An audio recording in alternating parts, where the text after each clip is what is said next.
Un saludo y bienvenidos a un espacio más de 30 minutos, un lugar en el que queremos dar a conocer el trabajo que se realizan en las administraciones públicas y hacerlo de la mano de quienes son sus protagonistas, que son las personas que trabajan en ellas. Hoy, sin más, paso a presentar a nuestro invitado de hoy, que es Raúl Oliván. Raúl, hola, buenas. ¿Qué tal, Amalia? Encantado de estar aquí en este espacio tan interesante. En primer lugar, nada, darte las gracias porque sé que estás muy liado y bueno, pues haber sacado un hueco pues, para estar hoy aquí en 30 minutos y contarnos un montón de cosas que vamos a hablar hoy sobre la innovación en las administraciones públicas. Para todas las personas que pasan por este espacio, siempre suelo hacer una primera pregunta y es que ellas mismas nos expliquen cuál es el trabajo que realizan. En tu caso, eres director general del Gobierno Abierto e Innovación Social en el Gobierno de Aragón. ¿En qué consiste tu trabajo, Raúl? Bueno, pues básicamente lo definimos como la redefinición de las relaciones entre los ciudadanos y el gobierno, ¿no? Digamos que frente a esa relación fría de formulario, de ventanilla, que caracterizaba, en fin, las interacciones entre la ciudadanía y los gobiernos, nosotros estamos intentando edificar una relación basada en la confianza, basada en la afectividad, basada en la emotividad, canalizando esas energías, esas ideas, esa creatividad que tiene la gente para producir mejores políticas públicas, pero sobre todo para que perciban las administraciones públicas de otro modo, ¿no? Como aliadas, como compañeras, como facilitadoras de los problemas que ellos tienen, no como algo distante y ajeno. Y eso lo hacemos a través del paradigma del gobierno abierto y de la innovación social. Y bueno, más o menos yo creo que queda definida así. Lo que a mí me gusta de vuestra la propuesta que vosotros hacéis desde el Gobierno de Aragón, desde que se llama IA App con 3 As, ¿no? Para acordarnos que cuando lo busquéis dejaremos el enlace en las notas bueno, de las diferentes plataformas donde se puede escuchar Mm. esta entrevista. Y es que habéis querido un ecosistema, ¿no? Como un espacio donde se pueden encontrar, bueno, pues todas estas propuestas de innovación, ¿no? Y, por ejemplo, una de ellas es el HIP. ¿Qué es ese hexágono de la innovación pública? Bueno, lo que hacemos desde el lab, ¿no? Con L y 3As, como tú decías, que es un laboratorio de Aragón Gobierno Abierto, es promover un ecosistema, una comunidad, y esa comunidad, ese ecosistema está compuesto por funcionarios, por investigadores, pero también por activistas, por hackers, por niños, por, en fin, personas con discapacidad, por toda la sociedad en su conjunto, sociedad civil, ¿no? También empresas, academia, etcétera, ¿no? Y lo que hemos intentado hacer es sistematizar la producción, la implementación de esos ecosistemas, ¿no? Esto de los ecosistemas es como una cosa muy abstracta, ¿no? Y entonces hemos intentado llevarlo como a un terreno más tangible y hemos identificado 6 vectores, 6 formas virtuosas de reproducir esos ecosistemas, 6 formas de transformar esas instituciones tradicionales, jerárquicas, compartimentalizadas y cerradas en organizaciones en red, empáticas, abiertas, democráticas, ¿no? Y en concreto son abrir, mezclar, agilizar, prototipar, colaborar y digitalizar, ¿no? Y nos parece que son como el código genético primordial que está detrás de la innovación, ya sea en el MIT, en Stanford, en Cádiz o en Zaragoza, ¿no? En todos los lados se innova de la misma manera, ¿no? Con esos 6 vectores. ¿Y esto cómo se traslada a los pequeños ayuntamientos? Porque a lo mejor en grandes instituciones pensamos bien, pero pensemos en las personas que trabajan en pequeños ayuntamientos y dicen, ¿cómo puedo hacer todas estas cosas y llevarlas a mi ayuntamiento? Bueno, lo bueno del hexágono es que es un enchufe universal, ¿no? Es como un adaptador universal. Y ya digo que lo mismo sirve para el MIT, pero también para un colegio público, una universidad o un ayuntamiento o quizá una organización. Cualquier organización un poco compleja, y un ayuntamiento, por más que sea pequeña la localidad donde está, lo es, bueno, pues puede adaptar, ¿no? Esta idea de la apertura. La apertura es conversación en dos direcciones, escuchar, de codificar los mensajes desde dentro hacia afuera, con la comunicación clara, también con la participación ciudadana, ¿no? En fin, los datos abiertos. La idea de la mezcla es la idea de que hablen los que normalmente no hablan, ¿no? Los niños con los adultos, los expertos con los amateurs, los activistas con los funcionarios, los de Villarriba con los de Villabajo, ¿no? La idea de la agilidad, bueno, pues evidentemente tiene que ver con concebir el tiempo como el recurso más preciado de la organización y de las personas en general y por lo tanto, bueno, por ser productivos, priorizar lo importante por delante de lo urgente. O la idea de la experimentación, bueno, pues es esa paradigma que promueve que impulsemos proyectos piloto que a lo mejor no están acabados, que a lo mejor no son definitivos, que a lo mejor no son perfectos, pero que nos permiten aprender sobre la marcha, ¿no? Ir haciendo. Y eso es muy interesante. Y la idea de colaborar, yo creo que se entiende solo, ¿no? La idea de crear comunidades, cooperación, etcétera. Y bueno, y la digitalización, pues otro tanto de lo mismo se entiende muy fácil, ¿no? Nosotros pensamos que la digitalización es interesante desde un punto de vista humanista, ¿no? Poniendo a las personas en el centro de los procesos, multiplicando la conectividad, ¿no? Generando o consiguiendo que ese stock de datos con el que convivimos seamos capaces de convertirlo, de transformarlo en valor público y social. Has comentado una de las, bueno, pues de los grupos, las personas que colaboran, que son los niños, ¿no? Y tenéis el proyecto Open Kids. ¿En qué Ujú. consiste este proyecto? Porque me parece muy interesante. Bueno, pues Open Kids parte de la idea de que la democracia se puede jugar, se puede experimentar y se puede ensanchar, que la democracia puede ser divertida y que necesitamos futuros demócratas y para eso hay que empezar por los niños, ¿no? Porque parece que hubiera una generación de personas que conciben la democracia como paisaje, como que siempre estuvo allí, como algo natural, no como algo contingente. O algo que en un momento determinado puede ser amenazado, ¿no? Como nos demuestra Putin a diario con la guerra de Ucrania. Entonces nosotros pensamos que la democracia también se siembra y para sembrarla pues hay que empezar desde el principio con los niños. Entonces tenemos diferentes líneas de proyectos, uno muy bonito se llama Juega Lab, que es un juego en el que ellos hacen como bloques de maderas y hacen construcciones y luego tienen que gestionar el conflicto y dialogar con el resto de compañeros. Pero tenemos diferentes líneas de trabajo, siempre concibiendo desde un punto de vista afirmativo a los niños, ¿no? Es decir, los niños no son futuros adultos, esa es como la visión clásica, sino que son ciudadanos en sí mismos, ¿no? No, porque si no parece que el punto de referencia es ser adulto, trabajador, blanco y hombre, ¿no? Pero hay otras muchas realidades, como ser mayor, o como ser discapacitado, o como ser niña, ¿no? Y todas ellas son ciudadanos de pleno derecho en ese momento, ¿no? Más allá de que puedan o no votar, ¿no? Y ejercer algunas obligaciones y derechos. Pero nos gusta pensar que los niños son parte también de la sociedad, no el futuro de la sociedad, son parte presente de la sociedad. Sí, y luego pasamos de los niños y pasáis a los jóvenes, donde los lleváis a la Social Impact Academy. Efectivamente. Bueno, esto parte de la idea de que hay como muchas empresas de liderazgo, de management, de emprendimiento, ¿no? De liderazgo empresarial, pero hay muy pocos proyectos de liderazgo en emprendimiento social o de innovación social, ¿no? Es decir, esos futuros activistas, esos futuros líderes que pueden ser, acaban siendo funcionarios o sindicalistas o empresarios o políticos, ¿no? Pero que no tienen por qué ser siempre empresarios, ¿no? Que pueden tomar otro tipo de iniciativas, ¿no? No sé, en fin, ahí está Greta Thunberg, ¿no? Que es como el ejemplo más famoso del planeta. Nosotros queremos que haya futuras Greta Thunbergs y para eso hemos creado una escuela, bueno, pues que se llama Social Impact Academy, que les ayuda con mentoría, con píldoras inspiradores, etcétera, a que esas ideas que tienen esos jóvenes soñadores se conviertan en realidad, ¿no? No, muy interesante, pero luego hay otra parte que es otro un proyecto que me parece muy interesante, el de los hate blockers, ¿no? Que es Ujú, la curva del odio. A ver, explica esto porque me parece algo así, lo he traducido, bueno, más o menos así, explícanos en ujú. qué consiste o cómo funciona. Pues mira, resulta que la democracia se inventa hace miles de años, ¿no? En Grecia y la democracia contemporánea se inventa hace 2 o 3 siglos de alguna manera, ¿no? Desde de la Revolución Francesa a esta parte, ha pasado ya un poquito más, ¿no? Y luego con la tradición liberal, etcétera.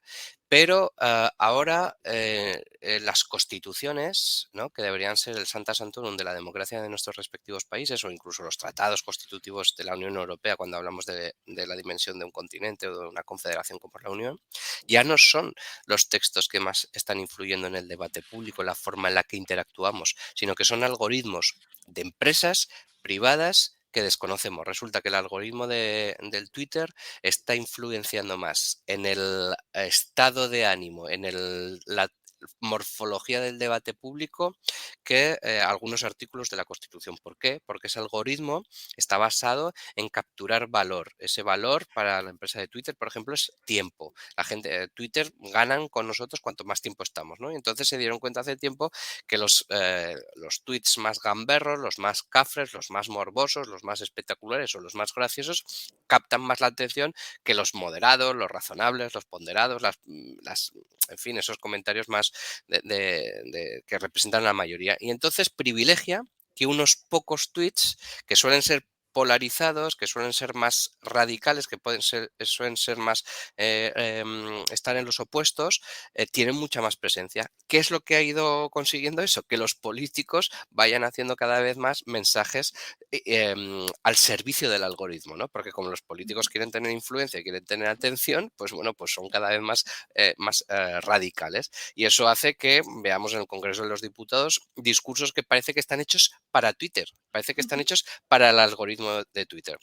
Y entre tanto, una generación entera de chavales de 15, 25 años que no han conocido otra cosa que esa red y que por lo tanto se piensan que la democracia es ese enfrentamiento visceral, crispador, radical entre opuestos, ¿no? Cuando la democracia precisamente es un juego de cesiones mutuas, de diálogo, de deliberación, de debate, de construcción, ¿no? Y por supuesto también de enfrentamiento, pero enfrentamiento constructivo. Y ahí lo que intentamos hacer, bueno, pues es hacer un poco de pedagogía con ese proyecto que se llama Hate Blockers, los frenadores del odio, los bloqueadores del odio, que tiene una nutria ninja, que tiene un decálogo, que tiene una serie de juegos para que construyan y aprendan chavales de 15 o 20 años y que, bueno, también se relaciona un poco con este tema del bullying o del ciberacoso, etcétera, ¿no? Que nos parece que es interesante.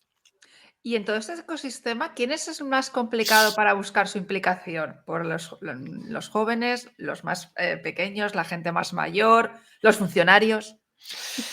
Bueno, yo te he de decir que, hombre, hay públicos, ¿verdad? Que son, los jóvenes parece que son huidizos, ¿no? Pero hay que saber qué se les ofrece, hay que ofrecerles cosas atractivas, ¿no?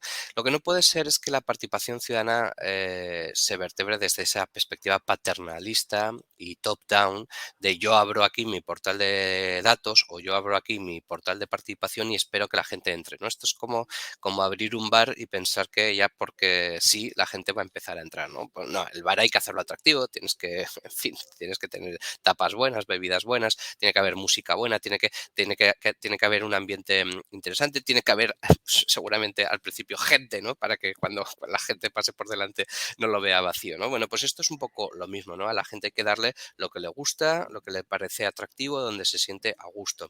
Y yo creo que ahí, pues a lo mejor vamos un poco más avanzados que otros proyectos, porque el paradigma del gobierno abierto lo que ha hecho en los últimos 10-15 años es, bueno, pues presentar las opciones, ¿no? O sea, permitir que haya datos y permitir que haya participación, pero no hay una promoción directa, proactiva de la participación y eso es importante, ¿no? Porque es como si tuviéramos elecciones, ¿no? Un portal de datos o un portal de participación donde no entra nadie, es como si hiciéramos un día de elecciones y no fuera a votar nadie. La democracia no es solo que se pueda votar, es que la gente se vota. La democracia no es solo que la gente pueda acceder a los datos, es que consuman los datos, ¿no? O no solo que pueda participar en un proceso, es que participe. Y esto es un poco lo mismo, ¿no? Seguramente, y por no rehuir tu respuesta, el público más arduo es el de los funcionarios, el de los empleados públicos, porque, bueno, yo lo soy también, así que hablo también en primera persona. De alguna forma vivimos en esa dictadura de la inercia, del statu quo, de esto siempre se hizo así, ¿no? Y sin duda alguna el gobierno abierto y los paradigmas de la innovación pues generan incomodidad, generan, bueno, pues en fin, de repente pequeñas revoluciones que hacen que tengamos que reaprender y volver a replantearnos las cosas. Y hay algunos que, bueno, pues en fin, esto nunca les cae de cara, ¿no? Pero también hay muchos otros que están muy animados y con muchas ganas de hacer cosas y con esos nos quedamos. Y Raúl, ¿qué estrategia habéis seguido para difundir todas las actividades y todo el trabajo que realizáis para llegar? Porque además vosotros tenéis una población muy dispersa, pequeñas poblaciones, ¿no? ¿Qué es lo que habéis hecho, lo que estáis haciendo para conseguir acercar este lab a todos los ciudadanos, en este caso de la Comunidad de Aragón? Bueno, pues partiendo de la base que siempre nos parece que es poco y que deberíamos hacer mucho más, porque esto es como una especie de monstruo que por más que le des paladas de comida, siempre te pide más, ¿no? El tema de las redes, tú de eso sabes bastante. Hemos conjugado un poco, ¿no? Lo digital, pero también con lo físico, ¿no? Nosotros no hay, sabemos que hay proyectos más potentes que nosotros en lo digital, pero no creemos que en lo que somos buenos es en actividades atractivas, en actividades interesantes desde el punto de vista del encuentro, ¿no? Divertidas, experienciables, dinámicas, ¿no? Cooperativas. Nosotros esa idea de la participación que es algo serio, aburrido, a las 8 de la tarde en un pabellón no sé qué para decir no sé cuántas y que solo van los hipermilitantes, los convencidos, no nos gusta. A nosotros nos gusta una participación accesible, ¿no? Una participación bonita, divertida, que te hace sentir bien y que te hace sentir parte de una comunidad.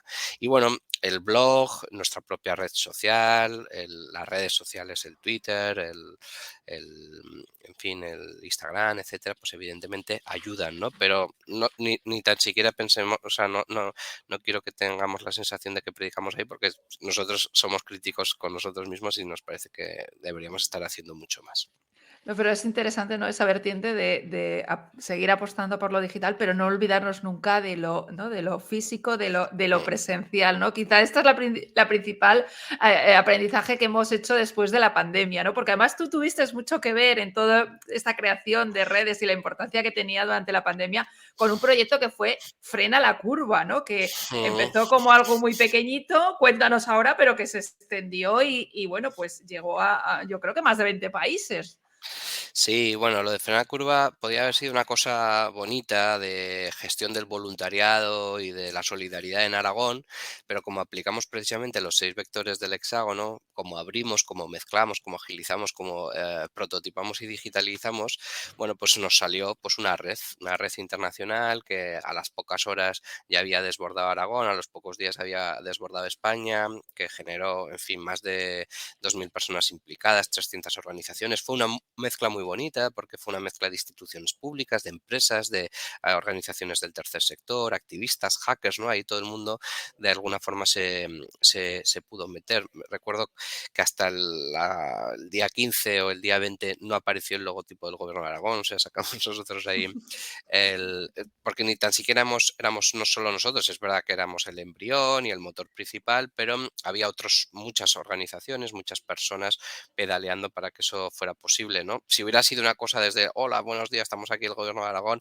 pues hubiera tenido aquello los pies muy cortos, ¿no? Hubo muchas de esas iniciativas loables y encomiables, pero en las que siempre esa lógica de la frontera, esa lógica de la competencia, esa lógica de esto lo hago yo y por lo tanto es mío, pues hace que crezca muy poco, ¿no? Y nosotros hicimos como una especie de Wikipedia, ¿no? De la innovación ciudadana durante la pandemia y eso funcionó, bueno, mucho mejor, evidentemente, de lo que nunca hubiéramos soñado, ¿no? También decir que se produjo un efecto suerte, un efecto momento adecuado y también personas que muy generosamente desde otros puntos de España y desde otros puntos del planeta contribuyeron a eso. También es verdad que habíamos cultivado muchas amistades y mucha confianza en los últimos años con muchos proyectos, que eso fue fundamental también para que cuando dimos la señal de salida todo el mundo se adhiriera, ¿no? Se uniera a nosotros porque sabía que el proyecto tenía posibilidades. Desde luego que fue un proyecto colaborativo en el que participó muchas personas y de hecho el voluntariado vosotros es una parte también importante que tenéis del lab, ¿no? Tenéis una parte de CEBOL, creo que es, sí, de voluntariado en qué consiste.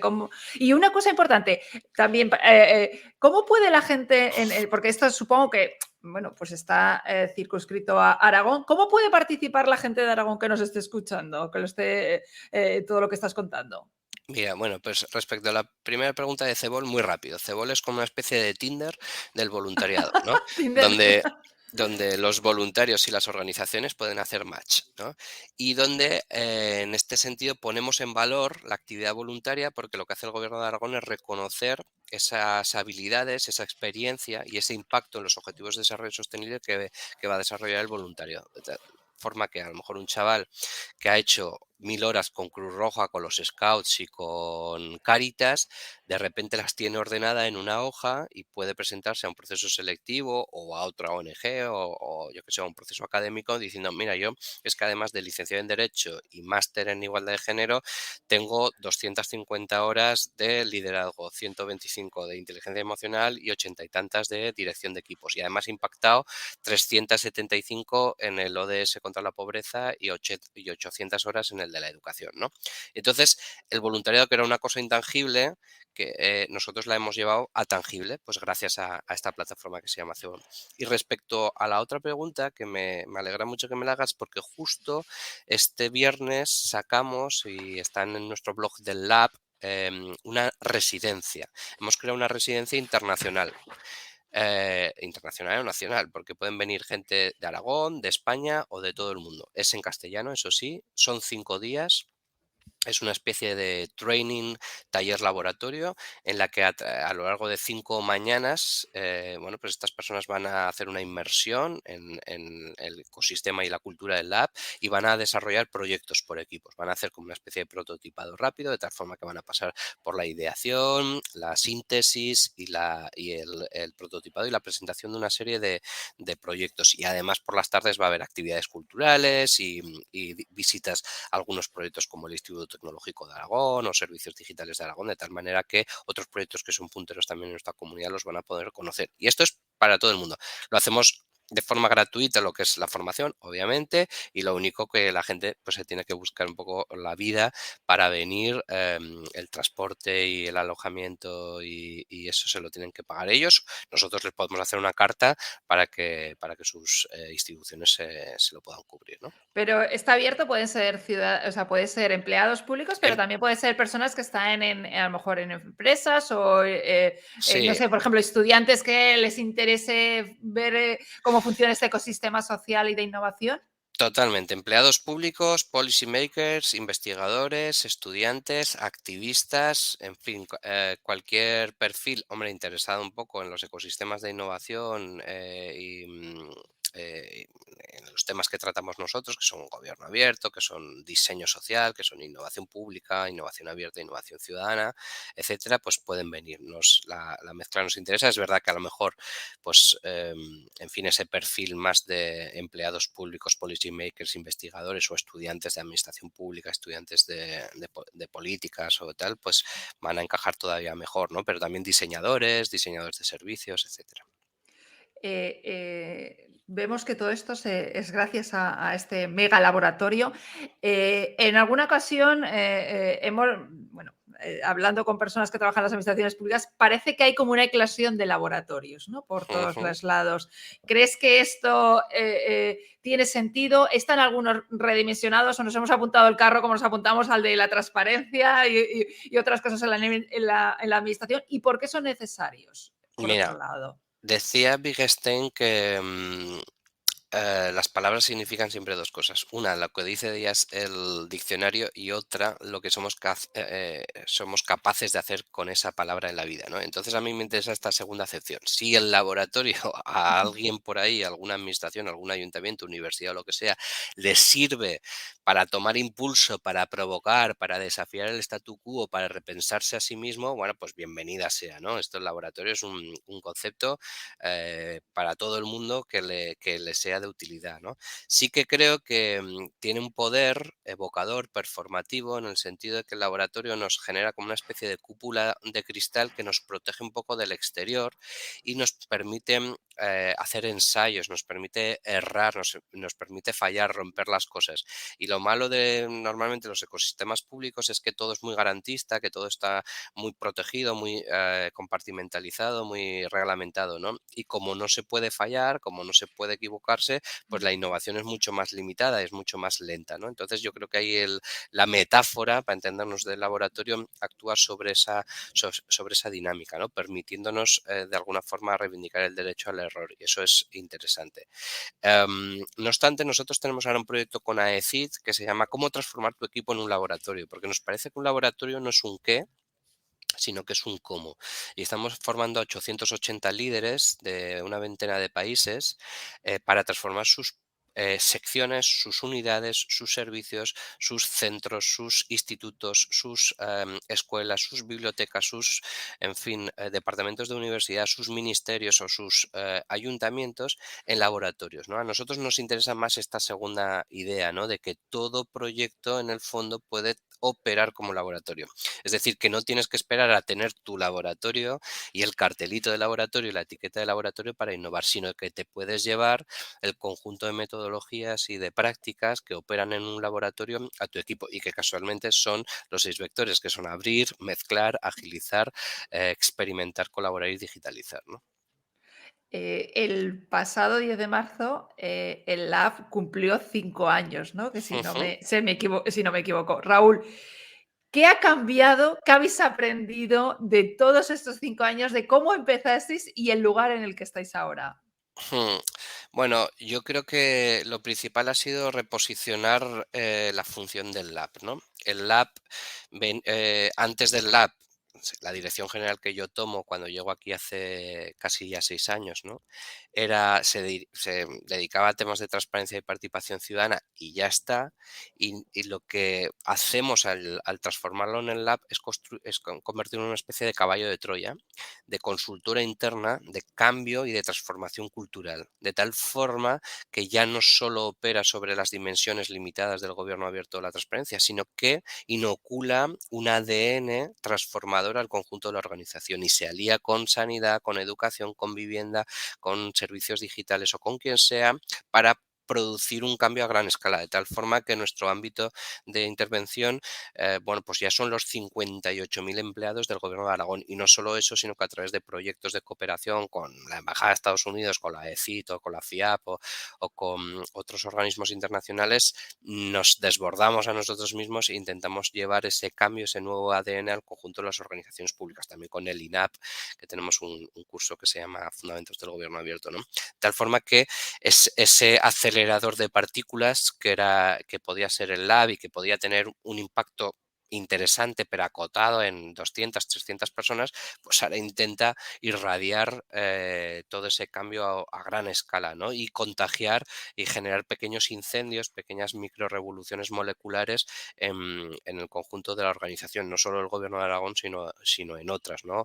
Colaborando o a través de esa lógica del código abierto. Nosotros nos inspiramos un poco, Amalia, en la ética hacker. De ahí surge también el espíritu de frena la curva, ¿no? Y esa ética hacker, bueno, pues te permite, bueno, pues cambiar el código desde dentro, el hackeo desde dentro y que los cambios, bueno, pues sean mucho más transformadores, ¿no? Esa es un poco la misión fundacional que nos damos a nosotros mismos y nos gusta pensar que es el balance, es el gran legado de estos 5 años. ¿Y el futuro? ¿Cuál es el futuro del Lab? Bueno, el futuro del lab no está en mis manos para empezar, porque primero a ver qué pasa en mayo, ¿no? Con las Ujú. elecciones. Yo creo que es un proyecto consolidado. Vinieron por aquí todos los partidos políticos y más allá de que evidentemente ahora está coyunturalmente ligado pues al equipo de gobierno que está ahora mismo en el Ejecutivo en el gobierno de Aragón, pero sí que hemos recibido feedback positivo de otros gobiernos, de tal manera que eso nos permite pensar que el lab va a sobrevivir al ciclo político, esté yo o no esté, que mi puesto evidentemente es discrecional, ¿no? En este sentido es mitad político, mitad técnico, por ser director general. Y si dependiera de mí, bueno, pues el futuro iría por ahí, ¿no? De cómo el lab se convierte en un actor protagonista en ese cambio cultural, en ese shock de modernidad, en ese cambio sistémico que necesitan las administraciones públicas, ¿no? Que desafiamos, en fin, estamos ante un nuevo escenario de problemas complejos, de tsunami de complejidad, que digo yo, el cambio climático, la digitalización de la economía, la desigualdad, las violencias machistas, la guerra de Ucrania o la reciente pandemia, ¿no? Y que de alguna forma desbordan los límites y las capacidades de nuestras instituciones y exige una nueva generación de profesionales, de equipos y de organizaciones y el lab quiere un poco jugar en esa batalla, ¿no? Esa batalla que ya la está jugando, ¿no? Y estáis ahí presentes con uno de los, bueno, de los proyectos más interesantes en el ámbito del gobierno abierto y la innovación social en nuestro país, en las administraciones públicas. Pues Raúl, muchísimas gracias por haber estado hoy aquí en el espacio 30 minutos y habernos acercado todas estas cosas, bueno, pues todo el trabajo que estáis haciendo desde el Lab del Gobierno de Aragón. Y bueno, pues reiterarte el agradecimiento por haber estado hoy aquí. Muchísimas gracias, Amalia. Darte la enhorabuena por estos 30 minutos que nos vienes ofreciendo, en fin, desde el cariño y la vocación de servicio público y que hoy he tenido la oportunidad de participar yo de ellos. Muchas gracias. Gracias a vosotros porque sois los que lo hacéis al final posible con todo el trabajo que estáis haciendo. Pues muchas gracias y nada, dejamos esta entrevista para que la podáis, bueno, pues escuchar y la podáis ver en los canales de YouTube y de Twitch y en las plataformas de iVoox, de Spotify, de Google Podcast y Apple Podcast. Un saludo y hasta una próxima edición del Espacio 30 Minutos.